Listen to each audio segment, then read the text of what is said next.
তিনটা কাজ করেন। আমি আপনার সূরা কেরাত যেগুলো আছে ওইগুলো তো আছে, আমি ছোট্ট তিনটা কাজ বলবো আপনাকে, যদি আপনি করেন ইনশাল্লাহ আপনার মনোযোগ অনেকাংশে চলে আসবে। 1 নম্বর একটা কঠিন কাজ বলবো। নামাজে যখন দাঁড়াবেন আপনার চোখ যেন দাঁড়ানো অবস্থায় সিজদার জায়গা থেকে এদিক ওদিক কোনোভাবে না নড়ে চড়ে। মনে থাকবে 1 নম্বর কাজ। এদিক তাকায় ওদিক তাকায়, সামনে মাথা উঁচু করেন, সিজদার জায়গাতে দাঁড়ানো অবস্থায় আপনার চোখ থাকবে। রুকুতে গেলে 2 পায়ের মধ্যে। কঠিন কাজ, দেখেন আপনি আপনার নামাজ 50% ঠিক। 2 নম্বরে নামাজের মনোযোগ চলে যাচ্ছে, আউযু বিল্লাহি মিনাশ শাইতানির রাজিম, বাম পাশে এরকম মুখ যাবে বুক যাবে না, থু থু থু 3 বার থুতু ফেলার ইশারা করবেন নামাজের মধ্যে, জীবনেও করেন নাই অথচ শয়তান ধোঁকা দেয়। মনে থাকবে 2 নম্বর কাজ।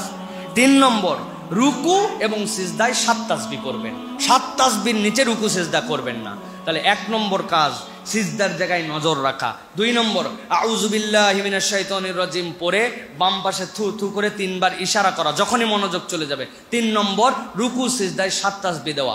বাকি যেইগুলো আছে এই 3টা করে আমারে রিপোর্ট জানায়েন, ইনশাআল্লাহ আপনার নামাজের মনোযোগ বাড়ায় দিবে আল্লাহ, ইনশাআল্লাহ।